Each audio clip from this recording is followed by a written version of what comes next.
This episode of the Tony Robbins Podcast is brought to you by the Ultimate Relationship Program. I'm going to ask you to answer a question very honestly. How's your relationship?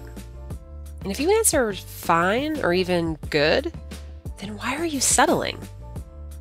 You might think that passion naturally fades over time, or maybe that it's just not in the cards for everyone. But those are just stories you've been conditioning yourself to believe. Because the truth is, lasting, passionate love, the stuff of couple goals, it's not something you just get by luck. It's something you create. Yep, newsflash, relationships need work. But it's the best kind of work, because nothing in your life will ever be more rewarding than creating a deep, intimate connection with someone else. And that's what the Ultimate Relationship Program is all about. Tony and Sage Robbins created this 10-day audio program to help you get absolute clarity on what you need and want from a romantic relationship, and to teach you the tools and strategies to achieve that. The program features insights that Tony and Sage discovered through their own relationship, and also from their work with other couples. You'll witness the incredible transformations of these couples, and you'll see how it impacted their relationships for years to come. You'll also see where you are currently in your relationship, and what's stopping you from having what you want. So whether you're single or in a committed relationship, URP allows you to see what's possible when you transform your beliefs, eliminate your fears, and master the skills to create your ultimate relationship. Who wants to settle for anything less? Right now, you can get the Ultimate Relationship Program for 25% off until March 4th, 2018. Go to www.tonyrobbins.com/URP. Take advantage of this limited time special.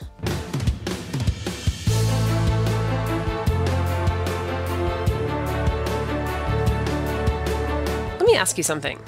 What have you been taught about pleasure? And what have you learned about sexual connection? And does the very thought of answering those two questions make you a little bit uncomfortable? Hey guys, it's Anna, Editorial Director for Robbins Research International. In this episode of the Tony Robbins Podcast, I'm sitting down with renowned sexologist Jaiya and her partner Ian.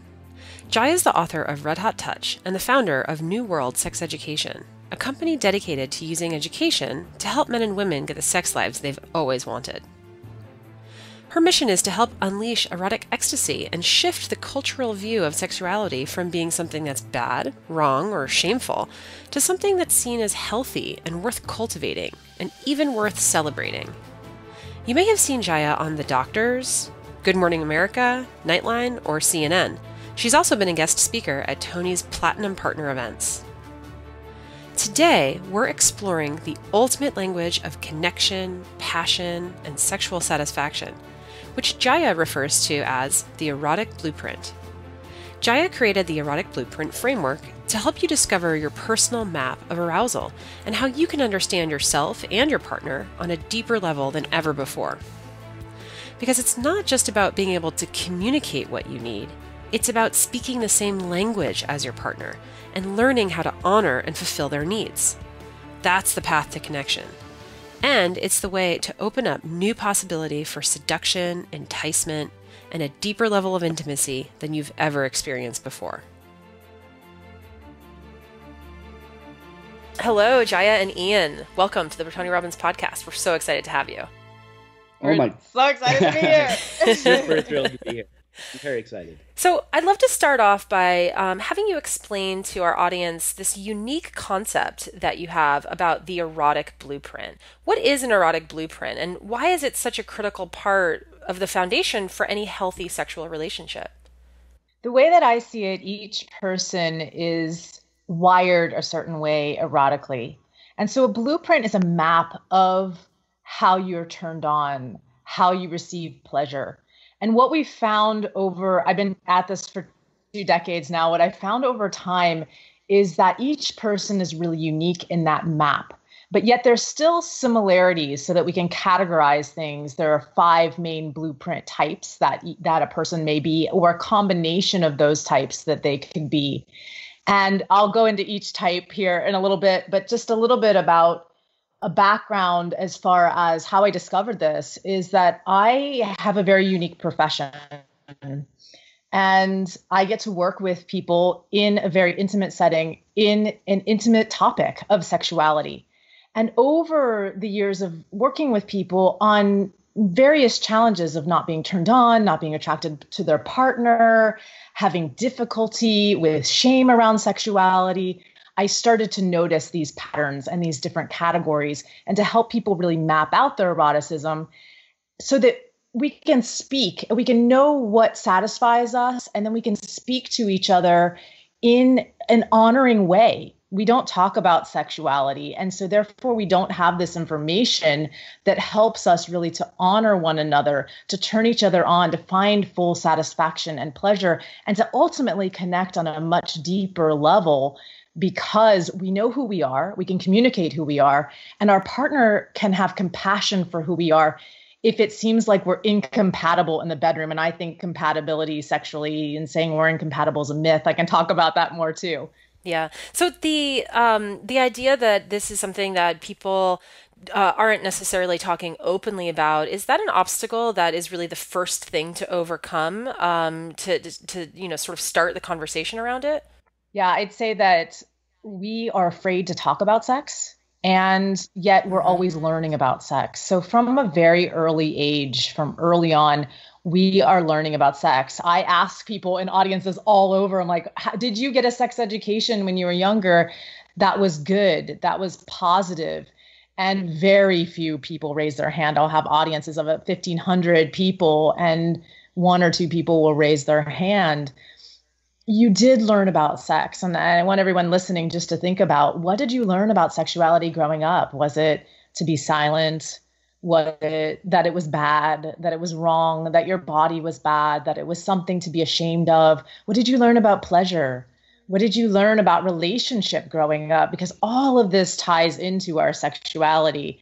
And it's something that my partner, Ian, who's here with me, it's something that we're always checking in with people and looking at very deeply, because first we have to unravel all of that negative programming and negative things that we learned about our sexuality and about who we are as sexual beings. I say that we're all a product of sex. And when we make that bad and wrong, we make all of humanity bad and wrong. So I'd like to shift this from something that we have shame and hiding and lack of conversation and a lot of pain and suffering around that's unnecessary, and shift it into something that's celebrated and cultivated. And there's a conversation and community and support around this as we start to unravel this negative programming that we've had. Yeah, it's interesting that you talk about sexual education, and I'm sure if you ask the audience, hey, what sort of sexual education did you have when you were younger? And they immediately think of, what, 7th, 8th grade, right? With the diagrams, and it's very biological, and we don't really talk about the emotional side of things. And I know also, in terms of relationships, that's also something that is just not taught. And for many people, even, past their 20s and 30s, 40s, they get older, that's where therapy comes in, and couples therapy, individual therapy, and people often only really discover things about themselves well after those things about themselves have been formed. Yeah.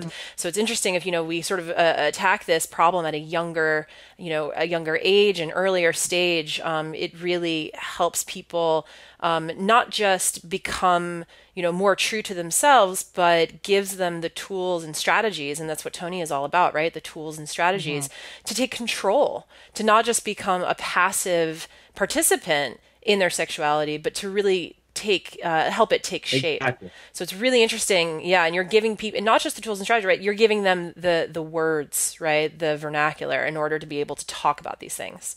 Yeah. And I'm sitting here on the edge of my seat because that's exactly the point that I want to highlight, is that in the shadows, we get no distinctions, we get no language, we get no way to actually have the conversation in the first place. We often talk about the blueprints as if people are speaking foreign languages. So over here, Jaiya is speaking Chinese and I'm speaking German, and we have no idea what each other is saying because nobody's taught us actually how to speak in each other's language. And the erotic blueprints are like that translation dictionary that starts to get it so that we can have the conversation in the first place, because of all the stuff we're talking about cultural inherited mythologies around sexuality, morality around sexuality. The blueprints sort of like level the playing field, because we're taking shame out of the dialogue and we're talking about human pleasure as a natural birthright. Like we're born out of sex. We're born to experience pleasure. and we need access to it. And the erotic blueprints are like the perfect foil for getting us there. I'll back up that every cell in your body is actually wired for pleasure. We have touch receptors. There's a purpose for pleasure in our lives. And I think that we get so busy just doing. And for those of us, especially who live in, feminine energy, we really need, it's like nurturing our radiance that is our gift to the world. We really need to stop and take that time to put pleasure first. And it's become one of our core brand values to put pleasure first. And I will admit that it's one that I struggle with because I can get very in a do. I'm so like passionate about my mission that I forget to take that time to nurture, to feel pleasure, to find pleasure, to become a pleasure seeker throughout my life. It's interesting, you mentioned women too, because there is that stereotype, you do you, girl, right? Like you take the time for yourself, new moms, it's a big thing, right? Like, take care of yourself first. Don't put your child first. But we associate very superficial things with that. So when we think of pleasure, a lot of times we think, oh, she's going to take a spa day, right? She's going to go out with her girlfriends and have some wine. But those are not truly ways of taking care of yourself and providing pleasure. And they're certainly not sustainable, right? They're just quick fixes. So this is really interesting that having this deeper understanding and this language with your partner that essentially it sets yourself up for success. Right. So what are these blueprints? Because I think by now everybody is very curious of what they are. If you guys could sort of go through them, and then also, there is a test that you can take and, sort of tell people where they can take the full test. But if, as you're going through, sort of explain what are some of the questions you can ask yourself and what are the ways that you can identify which one you are, just sort of, off the top of your head. So first piece is, as I'm describing them and as Ian and I are going through them, to just listen for what you resonate with. Like, I'm a very embodied, I do a lot of body. I think the body has an intelligence and that there's a lot of wisdom there for us to listen to. So just notice, like, does something really resonate in your body with you? And that may give you a truth as to what type you may be. And then we also have the quiz. So there's the mental aspect of determining your blueprints. So that's taking the quiz, listening to what I'm about to say now and what's really resonating with you in your body. And so the quiz, people can go to eroticbreakthrough.com/Robbins to take that quiz, and it'll give you a percentage of what you are of each of these blueprints.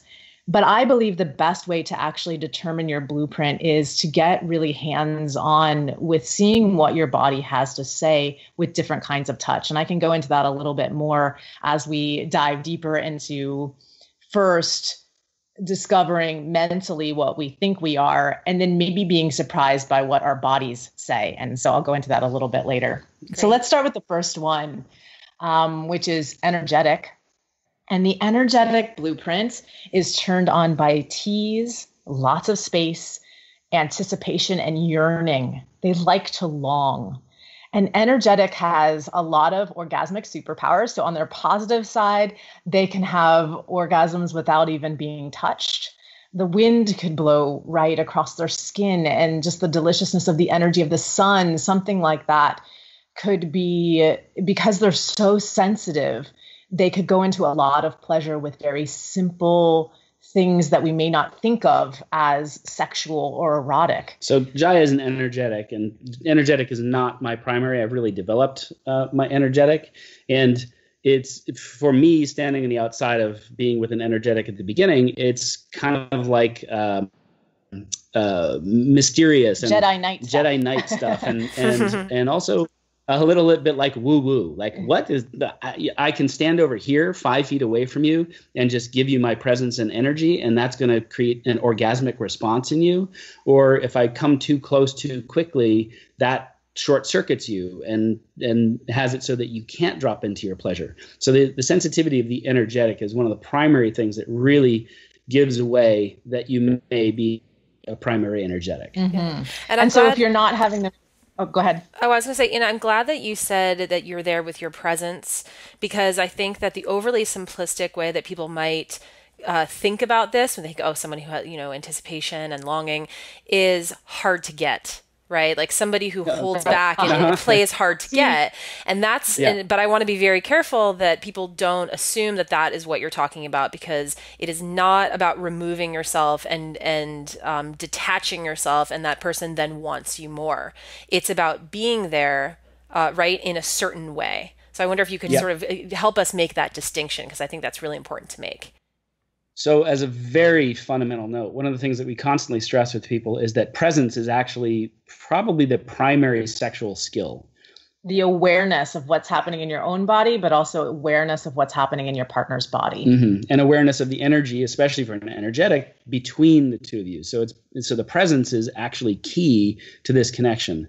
And it's key to actually discovering your own truth erotically, because one of the things when we were talking about the mythologies earlier of sexuality in our culture is a lot of it disconnects us from our true essence, or being able to drop into our body and say, that is me. That is what I resonate with. And as we talk through the blueprints and get into some of mine, I'll definitely reveal where some of my shadow parts were, and my sort of like the shame, the things that have kept me from being my fully self-expressed person.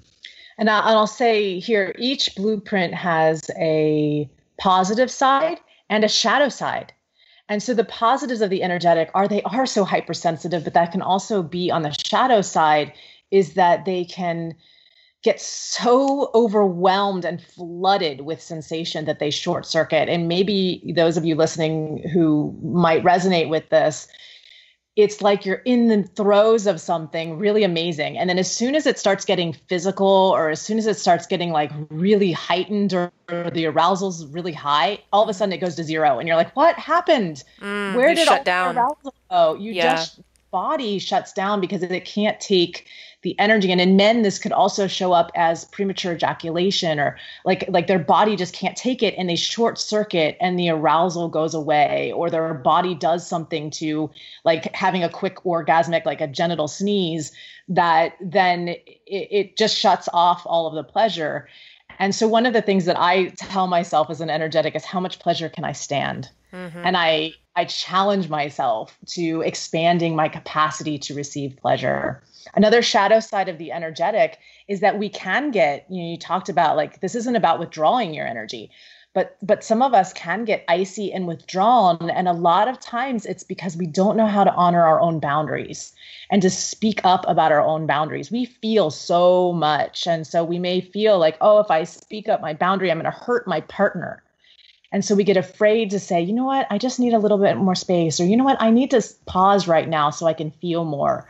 Or, I'm feeling a little smothered, and could we like eye gaze right now, or just breathe together for a moment. And to really honor what you need and what your boundaries are can be very challenging. This is the blueprint. I see it be the most challenged, to actually speak up and say no, and say, I need space, or I need to take a pause right now, so that we can actually feel more pleasure. Yeah. So that's energetic, and that's what, you're majority energetic. What are some of the other blueprints that you guys have explored? The next one is sensual, and Ian scores very high on the sensual. Very, very, very high. It's going to be hard for Jaiya to relate to me, though you are expanding into your sensual. I am expanding. And so the sensual is all about the senses, the smells, the tastes, the atmosphere, the environment. Music can be very arousing and help. So for a sensual, we need to relax to be able to have sex.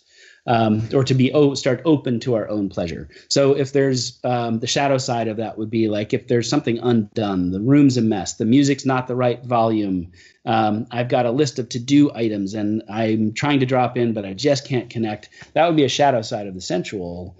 And the other aspects of like really being able to connect to deep contouring touch, like full body like closeness, pressure, closeness, slow dancing. Those are some of the things that they really love. There's something that Tony says that I love, and I think it really applies to sensuals. He says, get in your head and you're dead. I think for sensuals, they get really caught up in their head with, as Ian said, all the things in the room start talking to them, and they can't focus on the sensations that are actually happening in their body. But other superpowers is that they can have orgasmic experience and so much pleasure based on their senses, and they bring beauty to the sensual experience. So I don't care about the bedroom, but Ian's going to bring in the elements of like something that smells good or some chocolate or some flowers. Like he really brings the beauty and design to our sexuality. I also want to talk about how these can play out, because this was really a challenge with Ian and I, is that we went through a period of time for 3 years where we weren't connecting sexually. And it was probably one of the most painful times in our relationship for sure, but I would say in my life, because I felt incongruent with my work. Yeah. And so if you can just imagine, we come to bed, we have a new baby. You talked about people who have young children. We have a new baby and I'm in bed and Ian comes to bed and I would initiate sex. And the way that I was initiating was in the next blueprint that we're going to talk about. And it turned him off. And he would then say no, or say I'm exhausted, or let's try another time. And we'd both roll over and I'd be crying myself to sleep at night. I didn't know how to reconnect. And I knew every sex technique in the books. I wrote the books on the sex techniques. Literally, like, yeah. What is literally? What is going on? I can't get my own partner attracted and desirous and wanting this. And it was just so much pain between the two of us. And when you listen to Jaiya's language, you hear that where she's talking, and she's talking from a historical self. Like she's talking about a place where she's interpreting my actions as that I wasn't attracted to her. I'm not in love with her. She's not going to get her needs met. And this is what couples suffer from, because that wasn't what was happening in my world at all. Yeah. I was coming to bed approaching her as a sensual. So I would slide into bed and I would get up next to her and I would cuddle and I would want to get that closeness of my body to body contact. And because Jaiya's energetic, that was too much, too quick. And because of the sexual blueprint, which we'll talk about next, that's not how she's going to get from 0 to 60 in terms of her sexuality. So we had a complete disconnect. And in the face of all of that going on between us, my confidence was dropping through the floor. I loved her. I wanted to provide for her, but we just kept missing each other over and over and over again because we weren't speaking each other's blueprint. Yeah. And it's interesting because, there are certain elements of how, and I think for men and women, and it's often for masculine and feminine energies, it can be different. But, you said your confidence plummeted. And Jaiya, what I'm hearing from you is that you felt, not that your self-esteem was plummeting, but you felt unwanted. And I think that happens a lot with women, right? Is that we see that as a rejection. We think, well, hold on, and especially women who are decision makers in the household, or who are, consider themselves to be strong, independent women with high self-esteems. It's very difficult to have that feeling of like, well, what am I doing wrong? What's wrong with me? Right. And really what it is just a disconnect. And it's so frustrating to try to work beyond that. Yes, for sure. Yeah. So the good news is that there's a turnaround. So there's a happy ending. Yeah. How we figured it all out. So the next blueprint is sexual, and the sexual is someone who is turned on by what we think of and how we define sex in our culture. And I'll say this, that we need to expand our definition of sex. As you're learning here, listening, the definition needs more expansion because there are these different types of blueprints. For an energetic, sex is very different for somebody who is asexual, who is very different from somebody who's a shapeshifter, which is another piece that I'm going to talk about here in a bit. So for the sexual, sex is what we think of when we think of sex. It's intercourse, it's penetration. Genitals. They're turned on by genitals, nudity. They love the erotic. And so their superpowers is they bring fun. A lot of times if they're not in their shadow, there's no shame. It's very straightforward. It seems very simple. They like getting to their orgasm. They can be very goal driven, which sometimes can be positive or can fall into the shadow. And their superpower is that orgasm and sex is something that helps them to relax and feel right in the world. Sex for a sexual isn't just something that we're doing. It's something that is a need, and it's a need and a drive for success.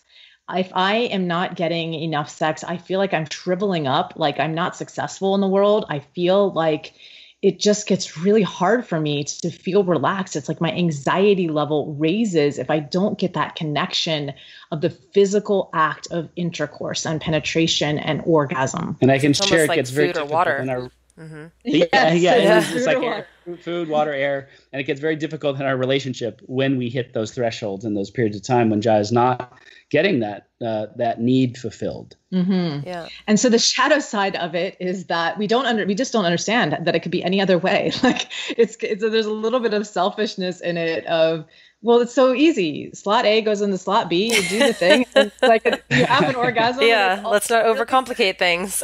Yeah. Yep. Yeah. So another shadow of the. Yeah, go ahead. I mean, as you were describing that, I think, again, people tend to oversimplify and fall into stereotypes, and that feels like a very masculine way of looking at sex. Is that something that you've found, to be true, like majority, or is that something where there are a lot of women who are highly sexual, but maybe it's not as explicit, it's not as obvious? Mm-hmm. Yeah. So I think this is a cultural thing as well. It's okay for men to be the sexual. Mm-hmm. And it's not as okay for the women to be the sexual. It's okay for women to be sensual. And so there's this mythology. I think it's a mythology. And from what we've seen, how many people have we had take the quiz now? It's like up over 40,000, something like 40, that. We're tracking all of the information. Yep. We are seeing data. That this actually, data. it is actually incorrect. And there are many men who are energetics and sensuals and shapeshifters and kinkies. We're going to go into the other types here. Mm-hmm. But, and there are a lot of women who are sexuals. And so I really want to break this mythology that how gender fits into all of this, because I think a lot of men wear a sexual mask because they think that that's how they should be, because that's how the culture tells them to be. And women wear a mask of, this is how I should be. It's not okay to actually be a sexual woman. Mm-hmm. So, I love that question, because what our data is showing is that it's not necessarily the truth, our stereotype. Yeah. So shadow side of the sexual, some more on that, is also we can get so fixated on the goal that we forget the journey, or that there even is a journey that exists. We forget foreplay. We're not interested in it. We don't want to do anything afterwards. We're like, okay, back to work. Yep. So this, and we can often think like, well, what's wrong? Like, you're having an orgasm. I hear this a lot of times in my office as well, but she's having an orgasm. What's wrong? Mm-hmm. And it's like there's a difficulty understanding the artistry and the more to sexuality that then can become a really big block and a lot of stubbornness and resistance to expanding into new territory. So if you take it back to the bedroom scene where Jaiya and I are in our disconnection of our 3-year horror show at that time in our relationship, Jaiya would come to bed and she would approach me from the sexual blueprint. She would be. I would touch his genitals and say, "Do you want to have sex tonight?" Mm-hmm. Mm-hmm. And it's almost like chop chop. Let's get to it. Actually said that to him. I actually have said, "Chop chop, come on, we've got 20 minutes." Chop. So, and for me, who at that time in our life, there were so many stresses going on and I was stressed out. I really needed my sensual fed so that I could actually even get present and feel my own pleasure and feel lovable. So he's not present. My energetic feels it. Now I'm angry. Mm-hmm. And then that gets interpreted in all these ways of, oh, he's not attracted to me. He's not in love with me. I don't know what I'm doing. I'm fumbling. I can't satisfy my partner. Instead of realizing it's really just a language difference. And once we start to be able to speak that language to each other, it opens up so much possibility for seduction, for enticement, connection, and really being able to drop in and feed each other. Mm-hmm. Yeah. So the next blueprint, are we there yet? Is your favorite one. Excited to talk about this one. I wouldn't have been as excited to talk about this one 2 years ago because this can be really challenging for people to admit. But in truth, my primary blueprint is the kinky blueprint. And the kinky blueprint is turned on by anything that's taboo for you. And that can be a huge range of possibilities. So for some people, having intercourse out of missionary position is actually taboo. There's like a huge thrill to, oh, we're going to try a different position, or we're going to try oral sex, or we're going to do this other thing. And it's that alone becomes very, very kinky. For others, and this is typically the stereotype of what kinky is, it can be everything from the leather masks and being tied up and whips and chains and some of the more bondage, sadomasochism kind of aspects of kink. So the world of kink is absolutely vast, and it's all of those turn-ons of the taboo. Again, whatever the taboo is for you. And I can feel everybody not breathing, so please breathe. Relax. Yeah. Well, it sounds like kinky essentially is the unknown. It's the uncertainty. It's the thrill of variety and doing things that are sort of maybe outside of your comfort zone. So I think if you put it in those terms, it's feels a little less dangerous. Yes. Yes. And another thing that gets layered in with it is, and builds a lot of the shame aspect of this, that's the shadow side of the kink. One of the biggest shadow sides is shame, is this layer of the judgments of those things, that if I'm kinky, something's wrong with me. And when Jaiya and I dove into experimenting with my kinky aspect for the book that Jaiya wrote called Cuffed, Tied, Satisfied, we kept asking, like, why am I turned on by this? I have no history with sexual trauma. I have no sexual abuse history. And so it didn't really tie into any of those things. It's really because that's the mythology. That's the People mythology. think, oh, something must be wrong with me if I like these things. I must be psychologically, whatever. I must have had abuse in my history. When that's not true. They've actually done studies that have shown that people who are kinky have really healthy mental stability, actually even more, and creativity and communication skills. So these are some of the superpowers. And I want to back up here just a little bit. In our definition of kinky, talk about the two different types that we see, which are the psychological. If I tap into this, kinky was on the bottom of my development. And the way when I started tapping into it was through the psychology of it. So I like being bossed around, for example, in the bedroom. Like if Ian tells me, go sit over there and raise your hip or put your hand in your hair. Like I like that, like where I'm not even being touched, and that ties into my energetic. So that my energetic helps me to develop this even more, but it's a different energy. And so we're playing with more the psychology of the power dynamic and the play of things like masculine, feminine energy, or being in control, or being surrendered, or being more light energy or dark energy, that we're playing in the polarity and playing in the differing of power, where I'm giving over power, Ian is giving over power in the dynamic, and playing really deeply with really some really fun psychological stuff that becomes a really big turn on. And Tony talks obviously a lot about masculine, feminine, and really being able to own those energies. And again, those aren't gender related for us. Those are just about what's your energy in the bedroom. And kink, when you explore it, even in its most innocent, basic level, is an access to being able to explore those energies of what Jaiya is talking about dominance, submission, who's in control, because a lot of the turn on around sexuality is in that polarity, and being able to keep that dynamic really strong, no matter who's holding the power and who's being submissive, male, female, whatever. That's where like the supercharge of the erotic energy gets turned up. Yeah. And so then the second type is someone who's turned on by sensation. And this could be very intense sensation, say spanking or hair pulling or a flogger or something, some tool or implement that you may be using. Or maybe it's the feeling of the ropes on your body. Also, like constriction is a part of the physical turn on for a lot of kinkies, of like being heavily restricted, heavily constricted.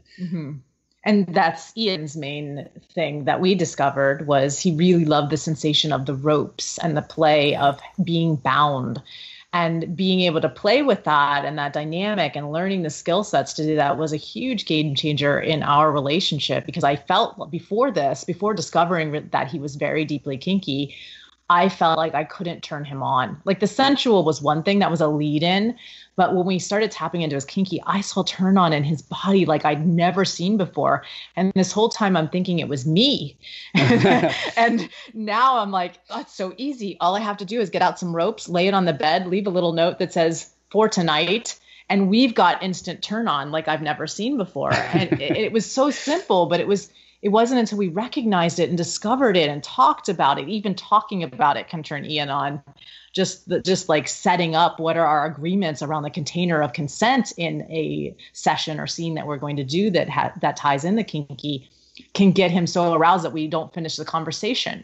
So now got him coming towards me, which was a huge shift in our relationship, and it started just turning everything around. Yep.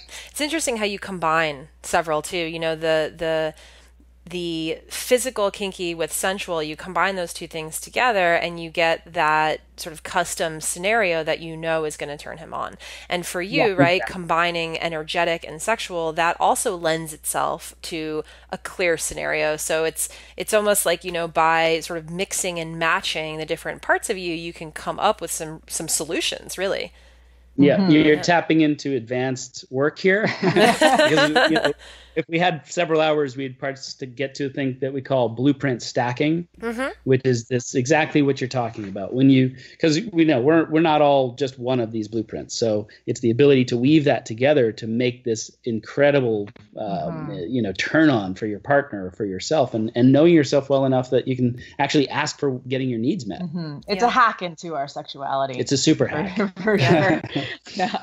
I didn't talk about the shadows about the kinky. So the kinky shadow, Ian did mention, is shame. And it's a lot of questioning yourself. Why am I turned on by this? This is wrong. This is weird. I'm bad. You know, you're going into that conversation of making yourself bad for the things that really turn you on and that bring you that freedom of sexual expression and that celebration of who you are as a sexual being.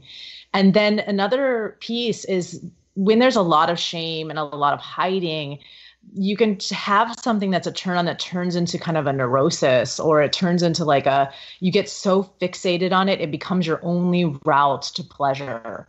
So it could be something like Jack Morin in his book, The Erotic Mind, talks about a person who's turned on by a yellow raincoat. And the only way they can get turned on is by wearing a yellow raincoat. Well, this becomes a challenge when it's your only pathway to pleasure. I want everybody to have multiple pathways to pleasure, because what happens is when we do the same thing over and over again, it becomes this little groove, and the groove eventually becomes a rut. And that pattern, that rut, then becomes a grave in your sexuality because you only have one pathway. And having multiple pathways then opens you up to all kinds of discovery, especially if you're single and you're listening to this. You want to have multiple pathways because you never know what kind of blueprint you may walk into in your next relationship. Sure. No, it's fascinating too that you mentioned that, because Tony actually has a concept called a blueprint for happiness. And it's the idea that we have an idea in our head, a very specific idea of what will cause us happiness. So, you know, I should be married by a certain age. I should have a house by a certain age. I need this kind of job. I need these kinds of friends. And if you don't match that blueprint exactly, then you feel disappointed, right? You feel like, oh, I haven't succeeded. And there are so many people who have these very firm blueprints for happiness. And guess what? They'll never achieve happiness because they don't have control over all of those elements. So I really, you know, would love to stress, you know, for sexual, in terms of sexuality, but also in terms of, you know, just your daily lives, flexibility in your rules, right? The rules that you need to meet in order to feel fulfillment and successful, those need to be extremely flexible.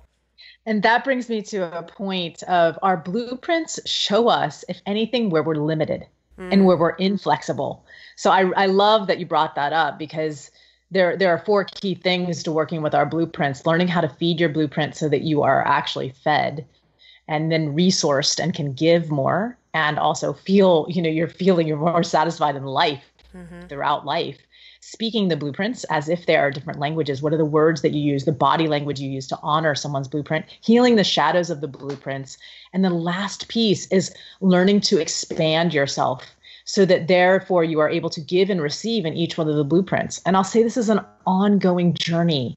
I started out energetic sexual. I've learned how to become a shapeshifter, giving to people because of my work. However, in receiving, I still really struggle with sensual and kinky blueprints. And so I'm still learning how to expand into those and get rid of my rules, like really work with my rules around them, because there's still fear and vulnerability. The sensual blueprint makes me feel so vulnerable in my femininity when my heart is open and I feel like, oh, there's risk of getting hurt. And the kinky blueprint is super scary because of past trauma, where my body can interpret it. Instead of Ian being my lover, Ian becomes my abuser. And so I found a lot of healing actually working in the kinky blueprint. And I also am still developing my trust and ability to receive there based on history. So there's still healing for me to do. And it is an ongoing journey. I've been on this journey most of my life and will continue to be on this journey until the day I die. And I think a lot of people think, oh, I'm going to work on my sexuality and that's going to be done. As opposed to your sexuality is constantly changing. Esther Perel says we don't have one sexuality, we have multiple sexualities. And I love that because it's constantly being recreated. Yeah. She also, in a podcast episode she recently did with Tony, refers to the fact that she's been married for decades. And, they say multiple people nowadays have multiple marriages. She says, I've had multiple marriages just with the same person. Exactly. And it's interesting because as you and your partner do the work and evolve and, become shapeshifters, and I want to get into that in a moment. That is really, people talk about keeping the spark alive and how to renew your passion for each other. But this is definitely one way of doing it, is to feel like you are seeing the different sides of your partner throughout time. Yeah. Yes. Yeah. It's this thing about in relationship. It's that thing of like, are we in relationship to just do our thing, or are we in relationship to actually be with the person that we're with and to get to know them more deeply? And that's been a primary goal of my life in relationship, is to find a place where I can reveal myself and be seen and heard and felt and honored, and to do the same for my partner. And when Jaiya really discovered the blueprints and we adopted them in our life, it just opened up the floodgates of so much misunderstanding. And it got us past disconnection and got us back to connection without the blame, without the shame, without the criticism, because now we had a place to play where we could discover anew, like, oh, fascinating. And you're turned on by that. So much passion, there's like there was this one instance where Ian had his hands like hovering over my genital area, and I was just feeling like so connected and so turned on, and all of a sudden he like got up. And for an energetic, when you leave energetically like that, it just feels like you just took like a plug and pulled it out of a light socket very violently. So I was like, what is going on? And he went over to the music. And I started getting it. Go ahead. I changed the song and I changed the volume, and I was just because and then Jai said, "What are you doing?" I was like, "What did I say?" You said, "It's just my sensual." It's just my sensual. Yeah. And then I could laugh. It was a big moment of disconnection and anger rising in my body. You don't understand me, and not understanding. And here I could just go, oh, okay, he's doing that actually for me, because he knows that he can't be fully present with me because that music is getting him up in his head and he's getting distracted. And if he just goes and takes a second to fix that, he can come back to me with his full presence. What a difference. But I tell you, there's technique to separating from an energetic, and I didn't use it.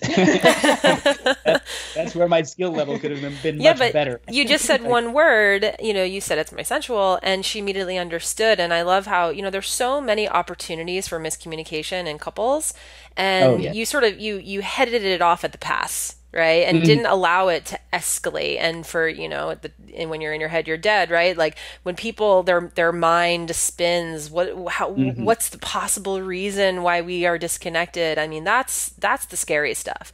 So just being able to stop a potential miscommunication before it can even start, I think that's, worth its weight in gold. Yes. Yeah. Huge benefit. Yeah. So do we have a drum roll? Are we on to shapeshifter? Well, I also want to note too that I think people, when they hear the word shapeshifter, I certainly do. Don't you think of Maui from Moana? Right? Like I was like, shapeshifter, so you can become an eagle or a whale or exactly. Pretty much. Yeah. Exactly. And that's just the beauty of the shapeshifter. It can transform to be anything. So a shapeshifter is someone who can speak all of the language. If you think of these as languages, it's like the energetic is this Chinese and the sensual is like a beautiful French. And then we've got American English for our sexual. And then we've got like some kind of exotic, like an old Persian and something like that for the kinky. And shapeshifter can be multilingual. And that's their beauty. That's their superpower. They can shift to be anything for anybody. So they can be an ultimate lover because they can mold and shift and change themselves to please another person very easily because they're turned on by all of these things. And a lot of times they have the ability to do all of these things. And that means that they also have all the capabilities of all of the different blueprints and their orgasmic superpowers. The other side, though, is the shadow, is that they also have the ability to have all the shadow sides. And I almost think of it as a 6 type. If you have all the shadow sides and none of the positive sides, it's like a shadow shapeshifter versus the shadow of the shapeshifter. And so the shadow of the shapeshifter is I'm going to always shapeshift to please everybody else. And therefore, I'm never really satisfied because let's say your partner is a sensual and you're shapeshifting to be a sensual, then you're only speaking one of your blueprints. So I find that shapeshifters are the ones who are in the most starvation sexually and pleasure-wise because they judge themselves as being too much. I need too much. I want too much. Asking for what I really want is too much. And they so easily can shapeshift to mold to be somebody else, to please somebody else, that they're never really asking for, hey, you know what? I need all of these things. Can you give me all of these things tonight? Yeah. And one of the aspects of the shapeshifter is that they just have a voracious appetite. You could be 3 hours into a lovemaking session with a shapeshifter where you've got feathers going and music and straps tying them down. Chocolate in their mouth. And you've had intercourse multiple times and you've got 8 hands and you're completely working them over and you're done and the shapeshifter's like, hey, we just got started. Where are you going? And so that can be a challenge for the shapeshifter in getting their needs met because there is such a voracious appetite for pleasure. And a judgment of that, I'm a bottomless pit and that's a bad thing. No, it just means you have a huge capacity to receive pleasure. If each of the blueprints was an instrument, you are an entire symphony orchestra that can put on a cacophony of sensation and pleasure and sound, and you're just really erotically sophisticated. So if you're a shapeshifter, it really is important for you to shift that frame of yourself as bad or too much. Or it's easier for me just to please everybody else into really getting yourself fed. And I'd say in all the blueprints, if you're starving, it comes out snippy. You might get snippy. You might get these little arguments with your partner. You might start building up resentment. And from a somatic approach, your body is building up tension and armor and resentment. And so we want your bodies to be supple and receptive and able to really feel pleasure at their full capacity. And a shapeshifter has the great ability to do that. Yeah. So you talk about, when your needs are not met, when that's how it comes out. It's almost like functional medicine, right? So if you're not fueling your body with the nutrition that it needs, you start being symptomatic. That's where brain fog, depression, anxiety, the other sort of physical symptoms of this deep-seated problem, it comes out in all these ways. And so it's interesting because, everybody wants to diagnose the root of the problem. And in this case, I think people could go for years without really understanding why they have these symptoms. Yeah. And one of the things that we really stress as we get into deeper material that has been developed over the last many years is that sexual vitality is kind of like the canary in the coal mine in terms of people's overall health.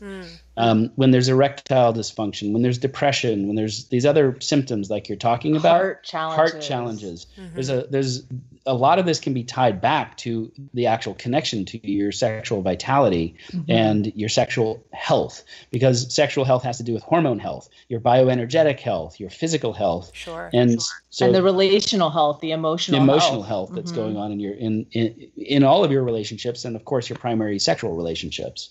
So when I start seeing sexual challenges, that's a flag for overall health. And when I see overall health, I'm looking at what is the root tied into our sexuality that could be there and contributing to any kind of health challenge that someone is experiencing. I'm kind of a health geek, so I get really, really into this and looking at it and really understanding it, because people aren't seeing a whole picture. And this is part of mapping your eroticism, is really looking at, one, what is your blueprint type? And we could talk a little bit about, there are different stages of sexuality. What stage is your type in? And then the fourth piece is, what are your biggest obstacles to sexual health and pleasure? And usually they are falling in those four categories we mentioned: biochemistry. We're looking at the emotional aspects, trauma in someone's history or what's happening in the relationship currently, the energetic aspects, which is very important for the energetics because they're highly affected by it. And then also looking at the physical body. Is there a muscle that's pulled or something in the pelvic floor that's weak that we vertebrae want out to of look place? at? Mm-hmm. Yeah. Sure. Yeah. So it's all connected. Yeah. Mm-hmm. So question about, before we get off the topic of the shapeshifter, because I'm extremely curious to find out what you guys found in your data in terms of how many people are this, because you guys familiar with Gretchen Rubin, the Happiness Project?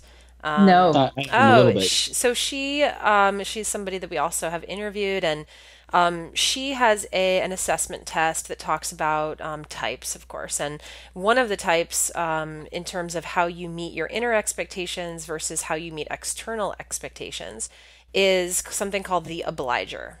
And the obliger is pretty much a shapeshifter. It's somebody who is constantly sort of, considering other people's needs and adapting to those. And I found it really interesting that out of, the 1 million people who have taken her test, that the vast majority of people are obligers. Because I was always under the understanding that people are actually selfish and self-interested and kind of look after their own needs first. But she found that there are a lot of people who meet external expectations but not internal. And it sounds like a shapeshifter is very similar. And I was just wondering if that's something that you guys have found, that shapeshifters are actually more common than we think they are. Well, so there's a couple of things of what you said that I would like to extrapolate it on a little bit. Sure. One is that the thing about people being, you thinking that most people are selfish in their needs. I think that a lot of the obliger actually comes from a selfish drive. Interesting. Because to receive love, to get your needs met, I fall into an obliger category for sure. And it's something I'm trying to tease out in myself very dramatically at this time in my life. And underneath it is actually a selfish drive. I'm just trying to get my needs met. And if I can fulfill this thing for this other person, I will receive the love, I will be seen, I will be heard. And it makes it brings up what we're talking about is basically like the shadow side. So when you describe that and you relate it to the shapeshifter, it is the shadow, what we would call the shadow of the shapeshifter. So the shapeshifter in their positive aspect doesn't have the obliger. They can very clearly state their needs. They can be very clear about what turns them on, what they need, how they're going to get there, share that with their partner, and make sure they have an agreement that they can get their needs met without falling into the shadow aspect of trying to please. And it's when the shapeshifter falls into the pleaser, that's when they get their needs aren't met. The depression kicks in, the resentments kick up in the relationship because they're not speaking who they are. Mm-hmm. And so to answer your question, yes, there are a lot of shapeshifters. What we're seeing is that what people find out, and maybe this is just a product of working with us. So I want to say, if I had my way, the whole world would be shapeshifters, because we'd have like this unlimited ability to really receive pleasure. And but nobody would get any work done. and so we end up with a lot of shapeshifters because people expand into it very quickly going through our programs. People start to recognize their limitations, heal their shadows, and then they ultimately end up being shapeshifters. On our quizzes, we get a lot of energetics, which is very surprising to me, and a lot of shapeshifters. And the feedback that those are the two highest categories. A lot of the feedback we get about this is people who are like, I had no idea I was an energetic. I just thought I was weird. I just thought I was broken. I just thought something was really wrong with me, that I liked these things, and that, I shake when I have an orgasm, or my body shakes when I'm experiencing pleasure, that is weird or wrong. And I've shut that down. Thank you so much. Like, we get people writing to us in tears, recognizing that they're an energetic, or recognizing that their partner was something and that they were another thing, and how that has played out in their relationship. And then the other piece is the shapeshifter. That seems to be our second highest one. And people recognizing that they do need it. And then there's a lot, like, people don't want to be shapeshifters. It's really interesting how many people are like, oh, I really didn't want to get the shapeshifter. and I got that one. Now, what do I do? Like, how do I even begin with unraveling, the shadow? And how do I begin with really getting my needs met? Because it's such a big, huge, and it feels very scary. And they judge themselves as, I'm too complex, I'm too much. They go back into that place when they discover that they're a shapeshifter. And I think the kinky results for our quiz may be a little suppressed, because that's also a thing where shame can sure. keep people, people don't answer honestly. Yep. Yeah. And this is where we find out the kinkies later in the next test. So we kind of have this series of, listening to us talk about the blueprints, and maybe those of you who are listening are already discovering, like, oh, I think I might be this one or that one. And then you take the test. And again, just to give you the website, it's eroticbreakthrough.com/Robbins to go and take the test. And then you get another idea. But the truth always comes out when we do the next test, which we call an A/B game. It's something we teach very in depth in our courses. And we have different layers of how to do this test. And it's essentially like when you go to the optometrist and they go, okay, A or B, which one do you prefer? Which one works for you? And so it's simply going through the body step by step and going, okay, this is touch A and this is touch B. Which one do you prefer? I honestly believe that the body always tells the truth. The body doesn't lie. Sure. And physiology. So getting a somatic response. And then sometimes there's a disconnect between what our head says and our body says, so then we reconcile that. And so it really is working out your erotic map, determining and putting in the piece of the body is where I see the kinky show up and where I see the turn on. And then they can't deny, oh my goodness, I was so turned on by that. I didn't know that I was turned on by that. People had never played in it. And so the kinky blueprint comes out a lot more during that A/B test. And I see the same response in the body almost every time as it starts to come out. Is there's this sound that comes out of the body, like a like it's this like deep sound that's kind of like it's got like that a was gritty, so good. Kind of thing. kind of like when somebody pulls your hair, it's just like yeah. And so and they get this face of like a stinky, like they've smelled something stinky. There's like a face. And the body kind of curls up, or there's like a tension in the body. And that's a telltale sign. I'm like, oh my goodness, okay, there's a point for kinky. And then we go through. And then if they think they were sensual, we'll keep comparing sensual to kinky. And oftentimes we'll find out, oh, there's a lot more kinky here than what we originally had thought from the mental map. Yeah. Got it. Great. So I wanted to wrap up with one final question that we're operating sort of under the assumption here that you and your partner, everybody listening, are both equally open to exploring this and to getting a deeper understanding and moving forward together. But what we've found, and I think a lot of people who are Tony Robbins fans can relate to this, is sometimes that's not the case, right? So typical story is, you'll have somebody, they go to date with destiny, they come back from date with destiny, they approach their partner and they say, oh, I learned all this stuff and it's so amazing, I don't want to talk to you about it. But because the partner, maybe is not as, immersed in Tony Robbins content, they immediately reject it. And, I was fortunate enough, I attended your event and my partner was very open and it was a great joint experience.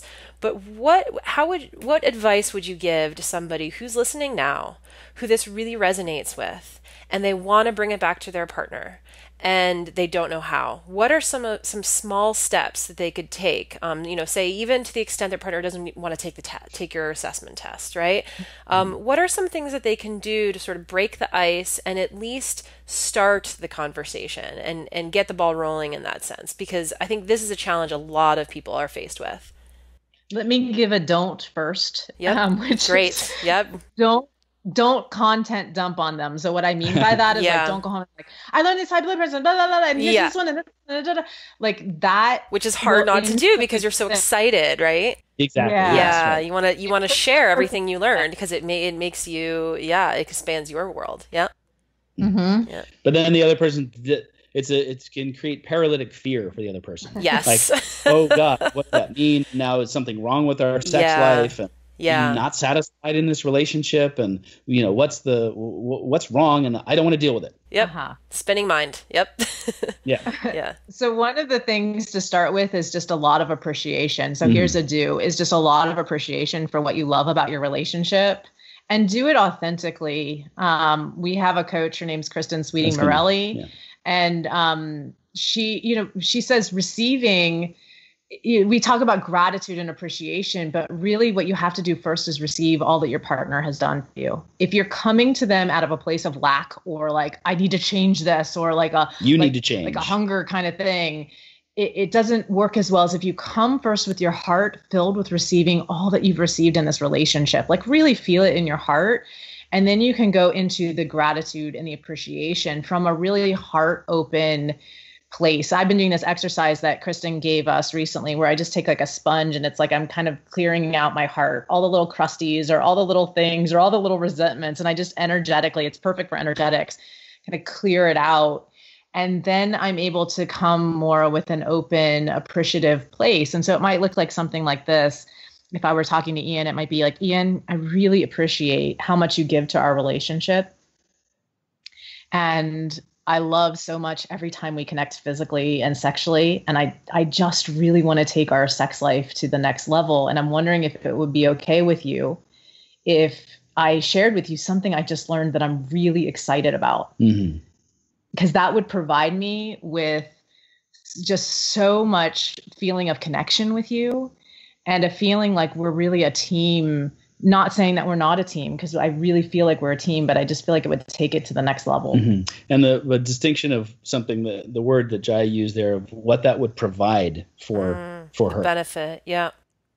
So when speaking from the place of the providing, this will provide for me or provide for our relationship, it instantly brings a come towards energy into the dynamic of, wow, that as a masculine person, I want to step in, and I want to provide that. I'm now listening to her of like, oh, well, I love you, and that seems like something that would be great for our relationship.